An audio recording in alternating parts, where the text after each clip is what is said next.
Could be a long swim back to shore. So, all right. And I'm Dana. I will be your tour guide today. It is our live vest. Now, this is on an airplane. So if you ever been on an airplane, you probably it has a little thin white strap down the back for the young ones. So Melinda will let you guys know when it is time to board and get onto the submarine. So just gonna hang on while we get out of the submarine.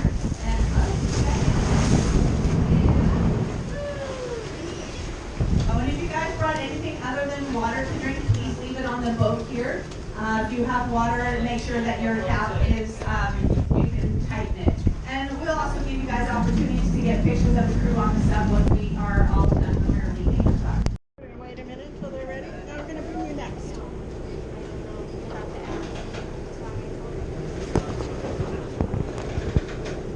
All right, you can head on over. We're going to take you next. Hi. Hi, how are you? Good. Holding on. We're heading that way. Okay. Aloha. Turn around, face that ladder, head on down. Like this? Turn around. Turn around. Okay. You gotta meet them for a second. Choppy today. Hold here for a second. Yeah. Can I? Okay. Okay.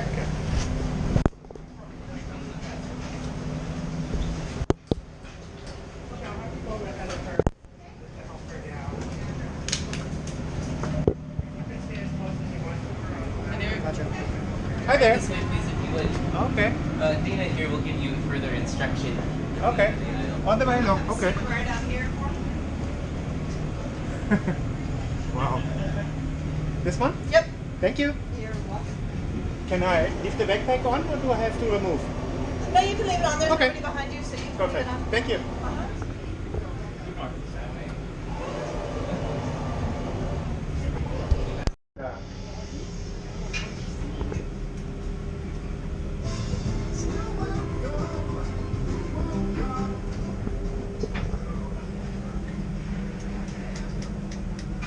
So if you guys look up, you can see the boat that you came out on.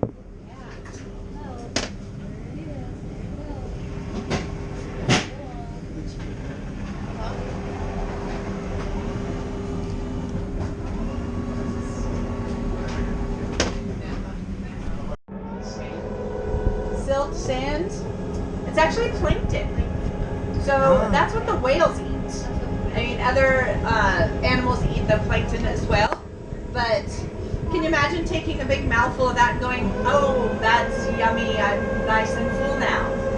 But it obviously is nutritious when it feeds the blue whales that get to 100 feet long. So there's some nutrition there. Now, this coral reef out here that look like that, now once they turn black, they are called the Lau Willy Willy Nuku Nuku Oi Oi La La. Now nobody knows why they turn black. It only happens here in Kona, nowhere else that anybody's been able to discover. But whenever researchers have tried to grab one to try and study it, it actually turns back to its normal color. So they've not been able to catch one and try and figure out why it changes color.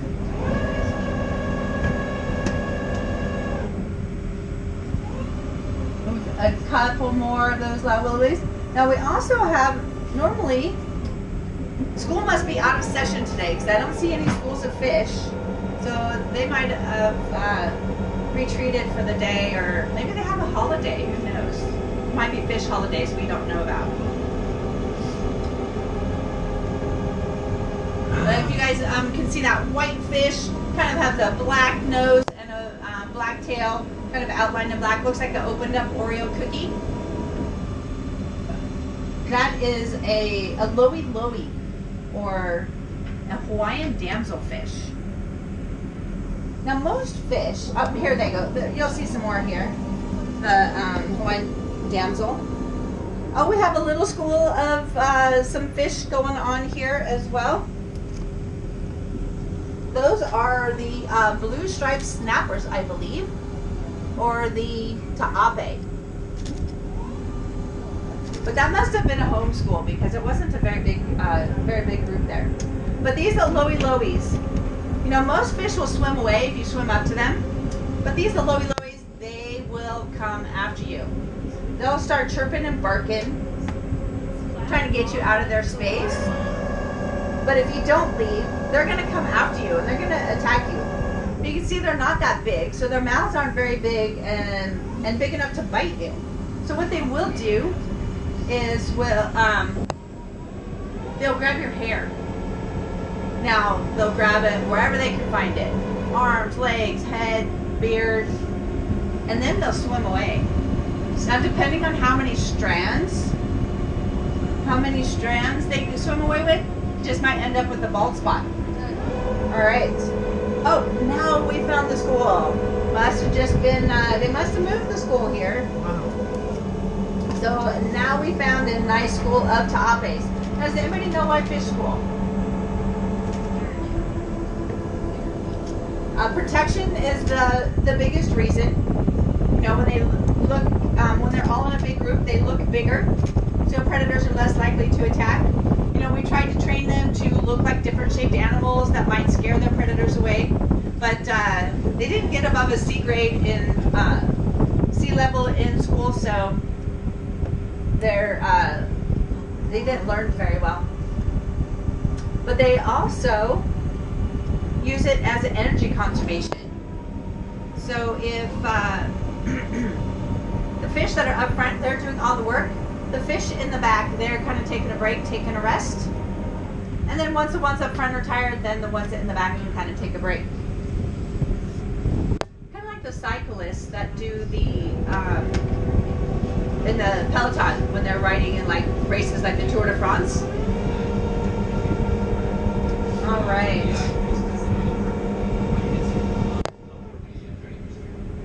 So now those Ta'apes, they are not native here to Hawaii. They were imported from Tahiti down in French Polynesia.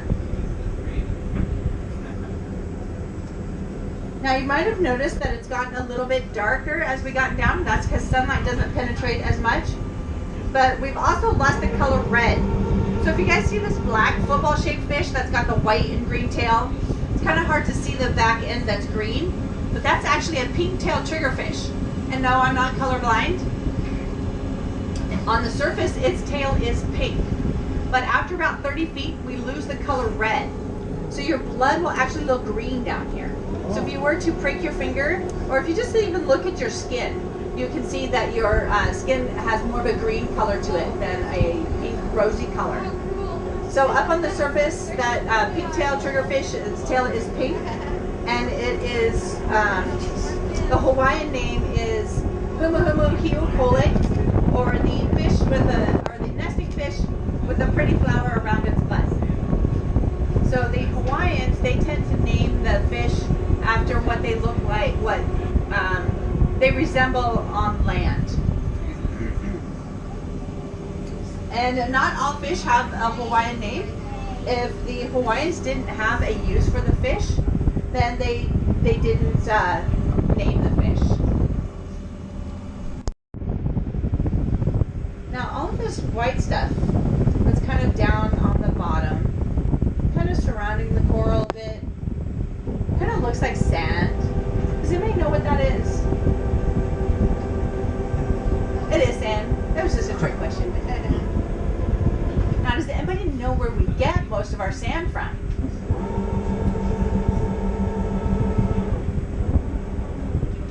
Over 70% of our sand comes from the parrotfish. So it's parrotfish poop, actually. So if you guys see a turquoise-colored fish, kind of has an orange or yellow or green side to it, that is going to be a male parrotfish.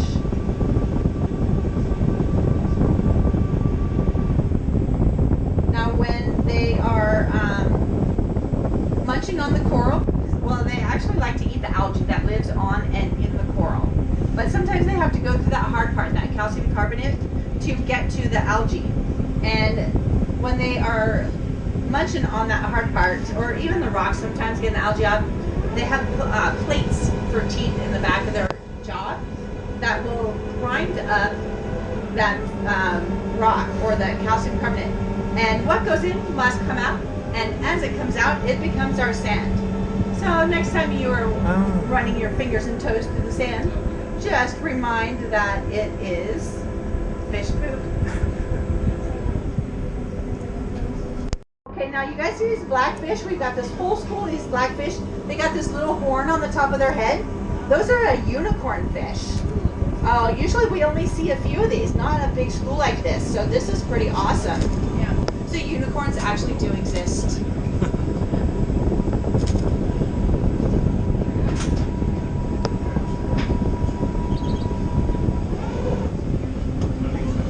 So you can see these unicorn fish. They have a nice white tail. Oh look, these silverfish right here. You guys see these silverfish with the black tips on their tails? Those are the moo fish. They are masters of motionlessness. So you can tell which way the current is going because they like to just hang out and face the current. And so those moo fish there, they are supposed to be very tasty. They like to eat shellfish. So things like crab and shrimp and lobster, which makes their meat kind of taste like crab and shrimp and lobster. Now, in order to eat those kind of shellfish, that silverfish that swim right underneath us, that is an alua. Those can actually get up to about 200 pounds or 3 of these Newports. Oh look, we found a shipwreck. Imagine that, a shipwreck at the bottom of the ocean. So this ship here is known as the Predator. Now, it's the type of ship that can land on the beach instead of needing a dock or a pier to land on. Kind of what they used to storm the beaches of Normandy in World War II. But now this shipwreck here, it sunk in 1996. Supposedly, the owner wanted to do some shark cage diving. So there's an arm, it's kind of hard to see right now, but there's an arm that goes across the center of that shipwreck there. That's what they were going to use to raise and lower the shark cages. But now you guys have seen lots of sharks here in the bay already, right? Now we haven't seen any exactly, that's the point. So he was going to have to chum the waters to bring sharks in. But locals weren't too keen on that idea. They didn't really want to add being attacked by a shark on the list of activities in Kona. So rumor has it that some of them banded together, came out in the middle of the night, and drilled holes in the bottom. Other stories is that the bilge ran the battery down, couldn't pump out the water fast enough, and it sunk because it was storming. But either way, we know that it sunk because, well, there it is. Wow. But it took about 6 to 8 hours for it to sink, and the owner was supposedly notified, but he didn't do anything about it. So he thought he could just collect the insurance money because his business wasn't going to work out. So he thought he'd collect the insurance. Now, unfortunately, the insurance company found out that he didn't do anything to save his boat. And so he didn't do anything to save it. The insurance company found out. So he didn't get the insurance money. Now, he was actually fined as well for letting his boat sink and hit the coral. You know, we already talked about how slow the coral grows. So any damage, it is going to take a long time to repair that. So he got fined for letting it hit the coral. Then he had to pay for all the gas and oil and batteries and everything to be removed. Here, he noticed that the anchors were damaging coral. So he actually donated some money, had his band come over and do a fundraising concert, and started a foundation to raise money to put mooring lines out. So now that the dive companies, they can just attach the mooring lines instead of having to drop anchors. So that's a way to help protect our reefs here. So this arm that you guys see going across here, that's what he was going to use to raise and lower the shark cages with. Now if you guys kind of see, it looks like a concrete slab down there on the bottom. That was the gate that closed the front of the ship there. So that's what would open up and go down to the beach, or you know, kind of open up and be a ramp. So when the land crew was brought over to seagrass, actually can help produce some of our sand. It will produce the calcium carbonate, and that will fall off and become sand. Are you guys seeing something back there? There's some big fish. Oh, okay, so these are omilus, or bluefin trevallies. And they actually like to hide underneath the submarine because the bottom of the submarine is blue. So these guys will hide underneath the bottom of the submarine. They are ambush predators.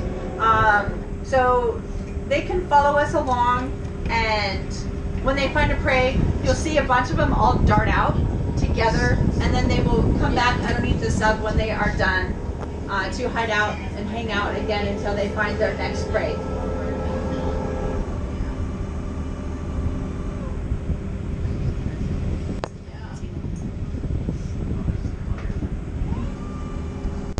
Their color depending on what they're doing.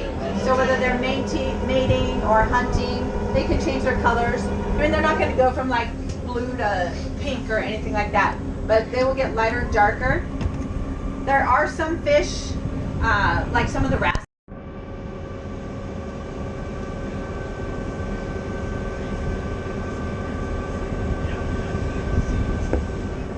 So now a lot of the names, oh, here we have those omilus again, swimming by.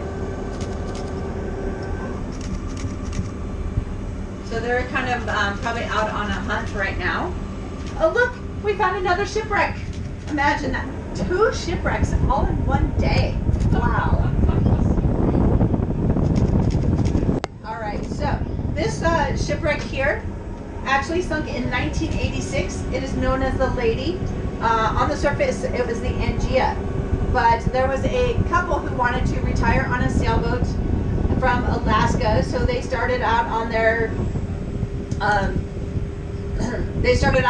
tour. They were moored out here in the bay. The husband got called back to Alaska for some reason, left his wife in charge. Now, while he was gone, she decided that she would do some cleaning and noticed some termites. So she thought she would handle it, so calling a termite company, and decided to use a flare to smoke them out. Well, as you can see, the sides and the top there is a little exploded out. So the sparks from the flares caught something on fire, exploded the boat out, and it started to sink. Now, fortunately, she was able to jump overboard before the boat actually exploded. So her and her husband are okay. But now she's out in the middle of the bay. It's nighttime, so it's dark.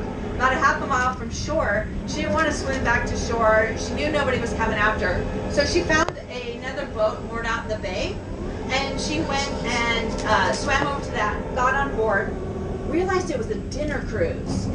So, that was intentional for us to land. You guys might want to take a look at the depth gauge, take a picture, prove to everyone you made it 100 feet underwater and didn't even get wet. All right, so she got on cruise, fixed herself a couple drinks, took off her clothes to let them dry, but then she fell asleep. So when the crew came in the next day, they found her sleeping there wearing nothing but a smile. So now this boat is nicknamed the Naked Lady. Now before we came down, we actually had some divers that were down here diving on this wreck. So this is another place that divers like to come.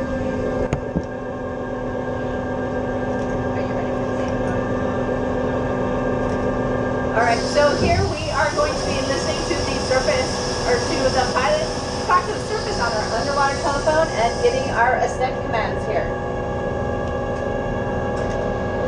Atlantis surface, Atlantis 10, we had completed our tour. Maximum depth of 105 feet in our dive today. We are just south of the Lady. We are requesting heading and clearance to surface.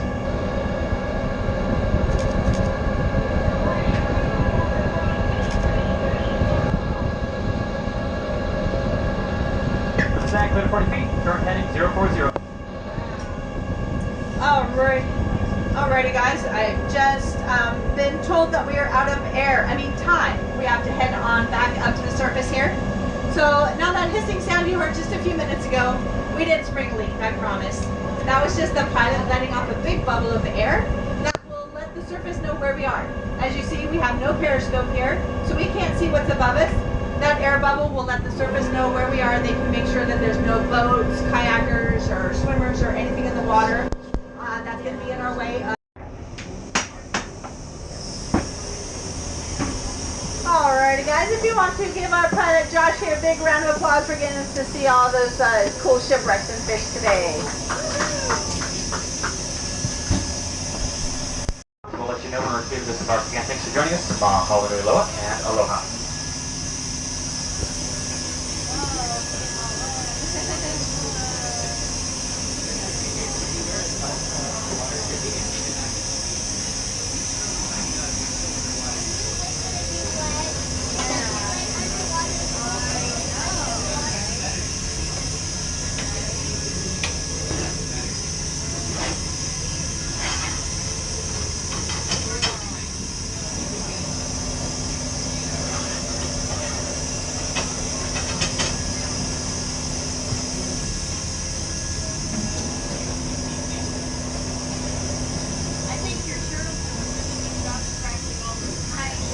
Alright guys, give us just a few minutes while we get the boat tied up here and...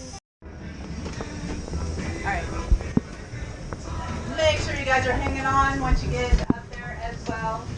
And remember to watch that ramp.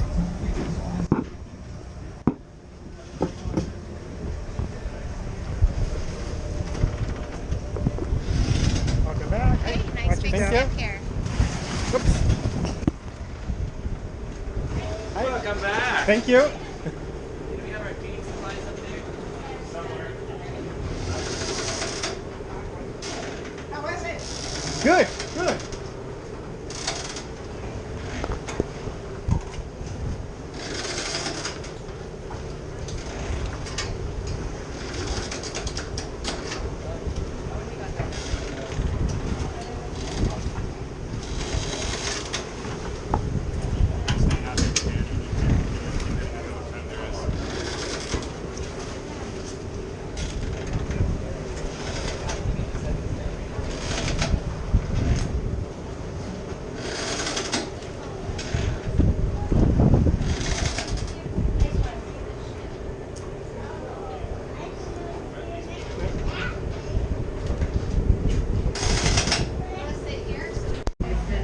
Been pretty cool. When we plug it in, we have to make sure we could actually run this up for 2 days on one charge. But we like to take it back to make sure that it is full charge. Now we also have a maintenance crew that works on it at night to make sure it's running. Oh, we got some dolphins over here.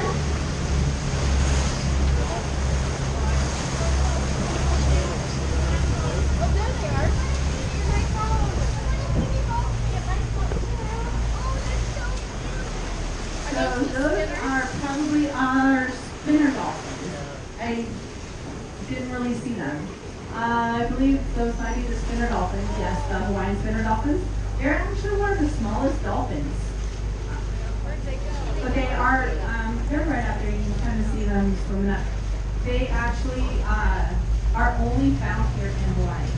And they haven't determined why they swim, why they will jump up and spin. They're like whales reaching. They don't exactly know why they do it. Just know that they do it. Probably a lot of fun. It looks like it would be a lot of fun to me. You and I could do that.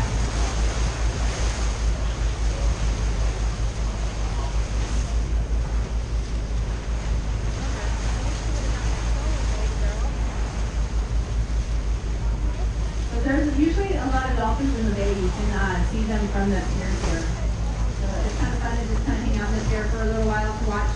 Or if you guys eat little restaurants along the way, or a lot of times you can watch the dolphins out there jumping and spinning.